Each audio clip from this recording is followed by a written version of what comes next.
Hello, everybody. Thank you for coming. So, I'm going to start with a little story. Imagine it's 4 a.m. in Estonia, and I'm deep asleep, obviously. I sleep pretty deeply. But my phone rings, and it's a customer from San Francisco, and they need help with something. And I take these things pretty seriously, especially in the beginning, and I wake up, I try to answer them from my mobile. If they need any deeper help, I go and log into my computer. I expect the same from my co-founders, and they all do it. And it doesn't matter whether I'm in gym, whether I'm eating, whether it's 4 a.m., 5 a.m., 10 a.m. I do it all over again, especially the first 3 years of feature base. And we did it because for us, customer support was a lifeline to building good product, essentially a startup.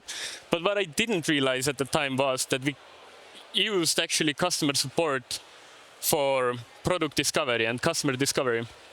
And we did 0 customer calls ever up until we were already past 1 million ARR. We had built feature base for 3 years.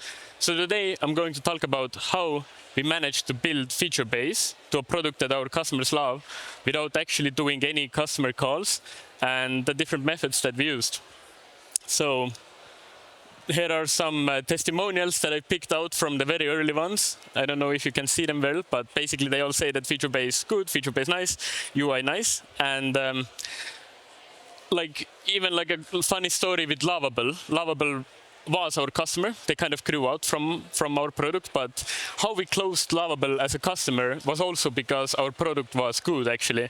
We didn't do any outreach to them or stuff like that. The founder had used feature base with his previous startup, and he loved the product so much that when he started Lovable, he implemented feature base again. So that's like a funny story. But yeah, who am I? Very quickly. I'm 23 years old, from Estonia. I'm a co-founder and go-to-market in FeatureBase. FeatureBase itself is a modern customer support and feedback platform. We are past 2 million ARR. We started it when we were 19, so we didn't know absolutely anything about anything. We just had finished high school, and we bootstrapped FeatureBase, and now we have over 1,500 paying customers. Among them are Raycast, N8N, Lovable, all those cool logos that you see on the websites. And yeah, we didn't follow conventional patterns at all with many things. And the only thing really that we had when we started was hunger and delusion to make it work. Both of my co-founders, they started programming when they were 14. And by 15, they had built an Instagram scraping tool and scaled it to 20,000 monthly recurring revenue. It was very much lucky, and it was like a gray area because you're scraping people's data. But for a few months, they earned that revenue.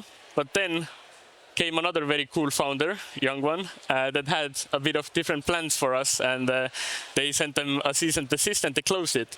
But it taught us a very valuable lesson, because I was their classmate. We were in the first class from the first grade, I mean.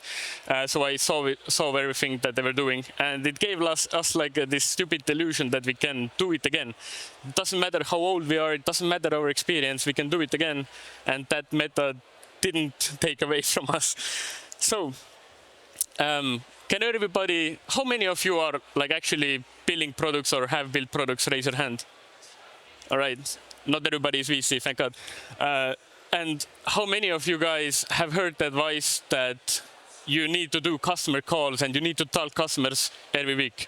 Raise your hand. Okay, decent. So keep your hand up if this has been very painful to book those calls, especially when you start from ground up. Especially in Estonia, I feel like people don't want to talk to you.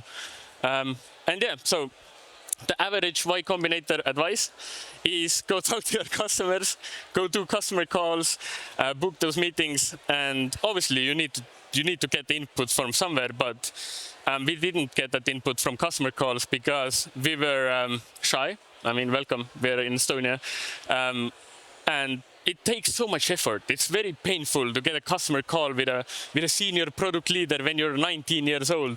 Like, you have to go and chase them down. And this is much better built on this time is much better on building the product, doing the marketing, doing things that, actually people like you can do, because people don't want to talk to a 19-year-old. And, when you're sitting across the table from a 19-year-old, as a senior product leader, for example, you doesn't really strike too much confidence that they can solve your problem too well. And honestly, I wouldn't have known what to ask them even, because we didn't have these problems before. So we took a different approach, and a lot of the things that we did with feature base have been figured out from the ground, because we didn't really have we didn't have this knowledge, or honestly, I didn't even know what Y Combinator was. So we really did what we had to figure stuff out. And building product, now that I look back, and if I were to make it very simple, it's consists of two signals or two engines. It's the user signal, the user feedback, the user insights, wherever it comes from. And then there's taste and the founder vision and what comes from you. So these two engines are what drive the product building and kind of your startup as a whole. And especially in the early days, I feel like you're very lost on the second one. You don't understand what the second one has to be. You don't understand your customers. You're just starting to figure stuff out. But the first one you can do. The first one is the user signal. And I probably don't have to tell you that, but that's like the dumbest way I could put it. And the weight between these two, I would say, especially when you're starting out, should be like 99% user signal. You need to understand what the customers want. You don't know what they want. And then the taste is like 1 to 10%. And when you start building the product, and the more you have built your startup and you understand your customers, the more these weights change. So I would like to say that 4 years in and hundreds of customer insights in, I would like to say that the second part is much more relevant nowadays, and it's where I think our company should go based on what I know about our customers. But early on, you don't know it. So let's go deeper into both of these, and because this is kind of what makes you build a good product. So the first one, customer signal. Now, very quickly, before I go into the methods that we used, let me kind of make my bull case why customer calls are not the perfect things, in my opinion, and why it's good that we didn't do them in the beginning. First of all, I already said that it's very painful to book them, especially when you don't have any credibility at all. I wouldn't talk to you, and other people wouldn't talk to you probably either. So that's one thing. But actually, what I think is the most dangerous thing is the volume. Customer calls are very good to go in deep into stuff that you already maybe understand or want to get extra inputs from. But when you're just early in your product development, you really, in my opinion, you need the quantity of what the mass of your customers or ICP thinks should be built, or what problems they have. In my opinion, going deep can be good, but early on, especially these very early days, it's very painful and you can make a lot of good mistakes. It requires really a skill to understand what is helpful from those customer calls. So yeah, but we didn't do them because it was uncomfortable. So what we did is customer support. That's actually the lifeline of feature base, at least for the first 2 years. It's gold mine of feedback. I probably don't have to say it, but you get bug reports from your customers that are using your product. If you have your live chat on your website, you get sales insights, because people are going to come to your website. They're going to ask about why is pricing like that. You understand really how to build your startup, but you also get feature requests and missing features. So it's literally like customer calls, but customers come to you, and it's also written down, so it stays there. It's easy. It doesn't really require a skill, and it's what basically made feature base work, in my opinion. Now, especially in today's age, you can have a lot of things between you and customers in the customer support. First of all, you can have AI. Back when we started feature base, ChatGPT just became a thing, and definitely there wasn't a customer support AI agent. But now there are, and I'm telling you guys, if you're starting out, don't put an AI agent between you and your customers. Go as founders and talk to the customers yourselves. It's the most helpful thing. It builds up your gut feeling or product product sense or whatever you call it. You need to talk to the customers yourself. I don't care if you need to wake up at 4 a.m. I don't care if it's annoying. It really feels like you're a slave. You need to talk to the customers. It's not like a sexy thing. And then the next thing that I would recommend you not to do is to put a support person between you and your customers. It's like something that we considered to do for the longest time, but until 1 million ARR, we made 1 million a year, and we had thousands of paying customers. It was still the three of us as founders, me, Bruno, and Robbie, and we did the customer support ourselves. By then, obviously, we had some help from the AI, but we still solved the more complex problems immediately, and I don't honestly know if there's any better way to get insights into building a product. And then there's the second part to the equation.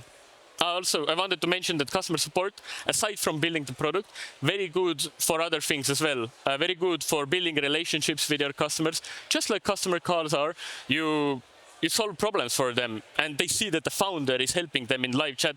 You wouldn't imagine what the reaction was from the customers. They were like super fans. Still to this day, we solve problems for the customers ourselves as founders. We are a small team still, and it always makes them very happy. And so going to the feedback voting point, early on, your problem with feedback is not that you have so much feedback and you need to make sense of it all. Early on, your problem really is that nobody wants to talk to you. You don't have enough feedback. You don't have enough input on what to build. What are the next features that you should build? Honestly, it's a very big pain point.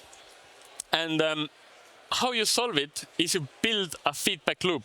And I'm going to explain to you. Here's a little spoiler of how it looks like. So we have this feedback portal. The screen is pretty pixelated, but anyways, it has feature voting and stuff like that. That's what FeatureBase was in the beginning, and it still is. So we used our own product for it. It's a 24/7 portal that customers can come to, leave feedback. So instead of having a small leave us feedback form or send us an email, you make it large. You put a feedback button into your product. You make it understandable to your customers that you want their feedback. And also an effect that it has, they see what you're building, it has statuses, they see your roadmap of what you have planned, and they also see other customers' ideas. So they get inspired to add their own ideas, and they can vote on stuff. And voting on stuff is very good because you can quantify their ideas. Remember, you need to have volume and you need to understand what things are actually asked. If you just do customer calls, you're going to hear some stuff here, some stuff there, and then later you're going to think about how many people said this and how many people said that. But this actually gives you some real numbers, and it goes a lot deeper into that, but I'm not going to promote FeatureBase. But basically how the loop or flywheel worked in the end is that customer came from support, they left us feedback. Also, a lot of the times we pushed that feedback from support to these voting portals. So we said hey, thanks for that feature request. We are going to put it on our voting portal. If other customers are also interested in that, we may consider building that. And for one, it gave them a sense that at least they're being heard and at least something is being done. But secondly, it made us be able to quantify and validate that kind of feature request. And then the feedback came from the portal itself and in-app widgets and stuff like that. Then once we saw that something is that we want to build, we built it. And then one of the most important parts is to communicate these things back to these users that asked for these things. So these 20 upvoters, I don't know if you can see them, if we completed that feature, then all of those 20 upvoters would get notified. Our product did it automatically, but you can just track these people in Excel and do it that way. So we basically communicated these updates back to them, and what it does is that it gives you more feedback. So because they see that you're listening to them, and it incentivizes them to okay, we're actually being listened to, let's leave more feedback, things are actually happening, and it creates this flywheel. And that's what early on saves you from the death, is that you get these insights going pretty effortlessly, and that's what we did.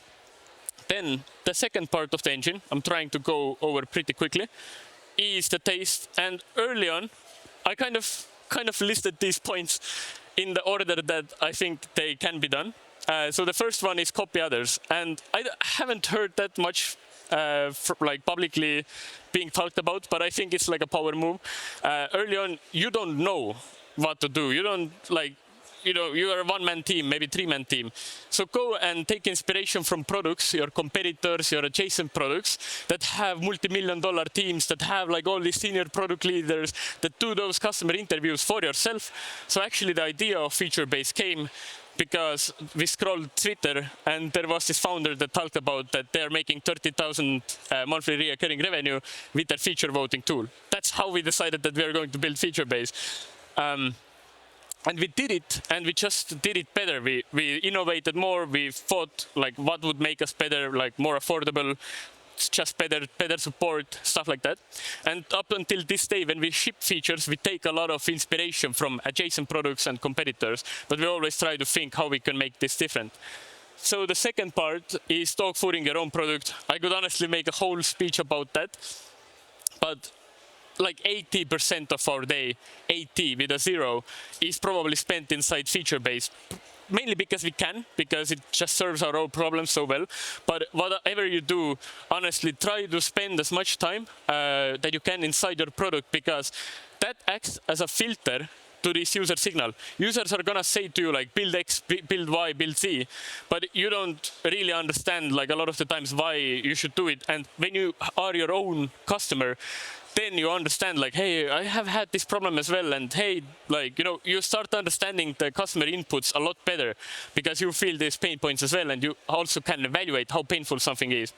And then later, your own vision, like once you have built for a long time, you can already like, you have your own gut feeling of your own product usage, customer interviews, stuff like that. And you can build the product that way as well. And like a funny story, not like a funny, actually sad story, but like a lesson is when you have your market, like when your customers are coming to your website and they are gonna like maybe look at some integrations. Integrations are usually deal breakers basically, because you want that product to integrate with your like stack. And they don't see that there's an XYZ integration. Then they're gonna just continue with the 3 other competitors of yours. So you're missing out on that feedback. And that's like a point that I should stress, is that you really want to also capture that hidden feedback. And for that, live chat is very good. It gives them like an opportunity to ask at least before they leave. The feedback portal is good, but just keep in mind that that these insights you can miss out on. And we didn't have a lot of large customers in the beginning because we purposefully avoided these things, because our existing customers who were indie hackers were telling us that these things, like, we don't care about these things, we only care about these things. And we were like, why are we not getting real companies to use us? And later we just built these bigger features, like some larger integrations and some like features for the bigger teams, and we started getting all of a sudden like bigger customers. So definitely think where you might have blind spots. Then I have 3 building principles that kind of go together with this topic. I don't have a lot of time, so I'm gonna go quickly over them. It's the first one really that you should probably remember is to avoid side quests. It's the main feedback that you can get. So a lot of the times you can look at the product and ask yourself, what should I build? And then every founder that I know has like thousands of ideas that they could build. But this is not a helpful question. You should ask yourself what not to build. And the way I frame it and we frame it inside feature-based, usually when we start doing something or thinking what to do, is whether it's going to bring us any money. What's the most impactful next thing that's going to bring us money? I don't care that you can redesign the UI. If it's not going to bring me money, then it's going to look sexy, but it's not going to bring us money. So yeah, like, it goes very smoothly to the second point, which is to validate stuff with money. So when these customers would come to the support chat, they would be like, hey, we are looking to migrate from XYZ competitor, but you don't have this. And instead of being like, hey, we're going to build it like for you, just, sign up.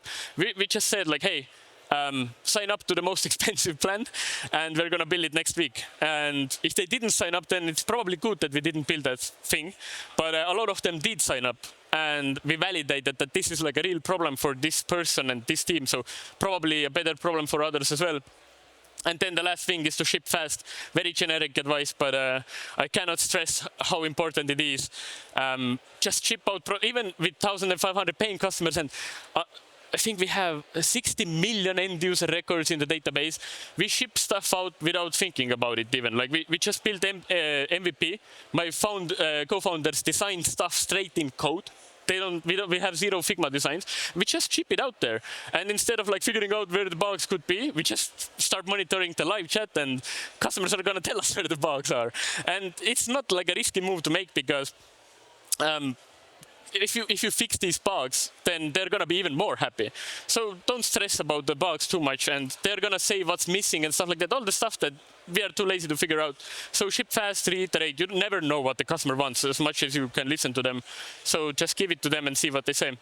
And I don't have a lot of time, but I'm very quickly going to talk about like our product strategy that we basically did. It's very packed. But we started with a niche problem that you have heard before, like Facebook started only on one campus and then they become a social network platform. Amazon started selling books. We started with this feature voting that we copied from other founder. And now we are a full-on customer support suite. So my idea with this is start with something niche. Start with something that you can actually solve better and make different, and solve it for a specific set of customers. But then start making your suite or your product more defensible. Like feature voting tool can be vibe coded very quickly, and I'm happy that we are much better and larger product by now. But we basically learned the product playbook with this one product, then we learned how to take it to the market, like how to make it better, all that stuff. And then we solved an adjacent problem. So we in our case, we made product change logs. We help you communicate product updates. So you can collect feedback, you can build, and then you can communicate product updates. And then we also like solved the help center and customer support live chat. So now we have this very unique product. So when you compare us to the Intercom and Zendesks, they are for large companies, large team support platforms. But we are for these product-led companies because we have the support function, but we also have the feedback collection. So kind of that's how you build a defensible product. Sorry for skimming over this slide super fastly, but I think it can be repeated very easily. You just repeat the playbook. Yeah. And if there's one thing that I want to take away from this presentation, it is to build this feedback flywheel. It's the lifeline of feature base, and don't undervalue customer support as a feedback source, and keep your customers happy by communicating these features that you built back to them. Don't let it go silently. And that's all. Thank you. Feel free to connect with me and ask any questions. Thank you so much. As always, the people that say that they are nervous to be on stage are usually the most natural on stage. So that's how usually it goes. So any questions from the audience to Markus? Yes. Microphone is coming. Hi, awesome. Yeah. Right. Yeah, hi, awesome talk. Thank you very much. So just one question. So you copied somebody else's idea, which is very normal. I think everybody here is like, hey, I can copy that. I can create, a feature upload system.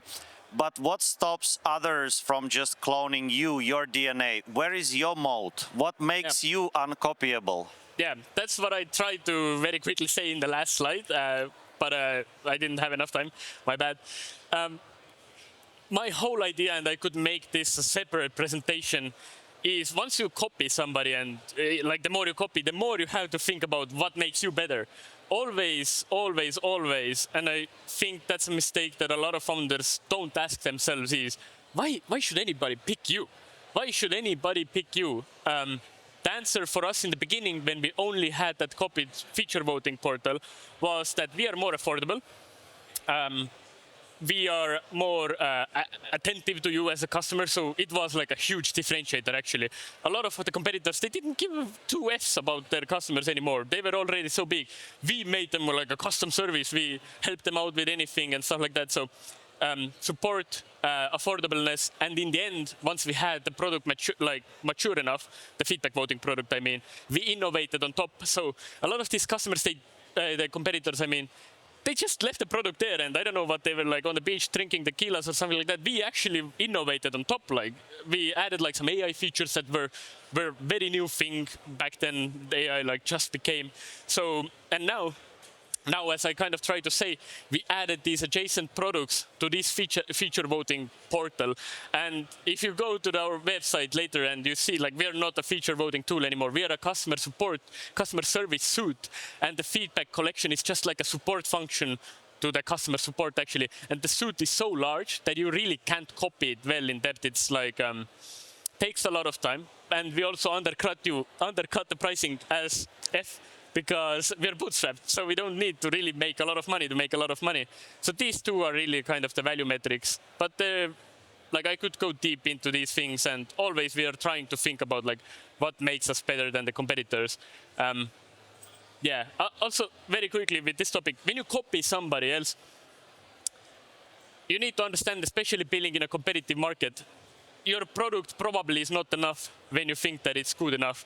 Like, you have to really reach the feature parity with your competitors in order for anybody to consider you. It was a big lesson. We almost gave up on feature base.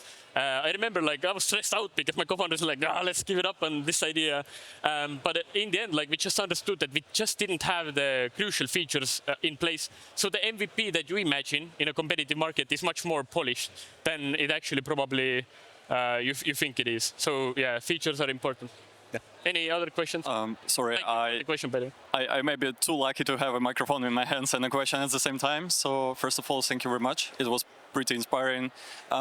According to this question about copying, basically everybody has an idea, right? Everybody have different ideas, but what, in your case, are your usual steps in research? Because if you want to copy someone, you need to make a really good research to understand what the weaknesses or what the benefits of your idea, basically. Yeah, very good question, and you're already going to be more successful than us, because when I joined my co-founders a bit later. They had like actually started the MVP before me, and when I joined them, they're both engineers, and they're not going to hate me for this, but they did zero competitor research. So when I came, I was like, okay, who are our competitors? They were like, this one dude that we copied. And they hadn't searched for anybody else. So we literally, we lucked out, I guess. And I started very hard, going into, who are actually our competitors. And that helped a lot.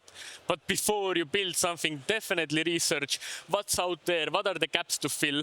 And we lucked out with another thing as well. I mean, a lot of building startup is being at the right place and at the right time.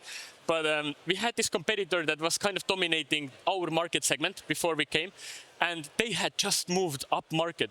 They were costing $50 per month, and they suddenly thought that it's a good idea to make their prices cost $400 a month. And now all of their customers, these indie hackers, are going to be like, what the flip are you doing, guys? And then smoothly, feature base comes along, and we're like, hey, we are $40 a month still. Come to us. And that was a lot of the playbook that we actually did was steal our competitors' customers. And yeah, just find the gap in the market. And, yeah, that's but a good market research helps you a lot in this part as well. Any other questions? We have 2 minutes. Let's try one more, yeah. Hi, thanks very much. For starters, in the beginning you mentioned Signal and how it was super important. I was just wondering, on an analytics angle, are you using that at any point, and how valuable do you find it? Let's say tracking user actions in the app, or how do you find balance, or do you have any comments on that sort of angle, basically? Yeah. Yeah, it's honestly, I could make a movie about these stories. But anyways, we had zero visibility into our product analytics up until 1.5 million ARR. So we had a lot of customers. We didn't know anything about them. We kind of, because our signals, user insights were so strong, from the support and from us also using the platform, we really didn't bother with the data. Also with data, it is crucial that it's reliable. And with startups, it's very hard to have a reliable data. Yes, I could track this product usage, but there's so much that I'm not seeing from the data, whether this product is used by 50% of customers or 20%. Who are these customers? All of this data, it takes a lot of time to set up correctly. Honestly, we didn't know how to set it up correctly. And it's only now that we are starting to have this analytics. So honestly, my take, if I were to build my product again, I would bother too much like having that analytics early on. Like a lot of the other stuff is going to tell you so much more. And even now that we are trying to have a lot of this data, customer data and product analytics, it's still like I'm looking at it and I'm analyzing it and I'm like, some of these numbers don't really make sense that much. And it turns out something was broken in the tracking, and then this turns out that like the ICP also moves like along so much. So sometimes the analytics tells you about your current ICP, but you really want to target like maybe larger companies now. So all of this stuff, there's a lot of bias, and unless you understand it, then it's not helpful. And for me, I tend to focus on other stuff more, but definitely active topic. Thank you for a good question. Thank you so much. And Markus, thank you also. Are you going to be here tomorrow as a mentor? Yeah, as a mentor, yeah. Exactly. So, as said before, day 2, all about mentoring. Come and chat with Markus. And thank you so much for the presentation. Thank you.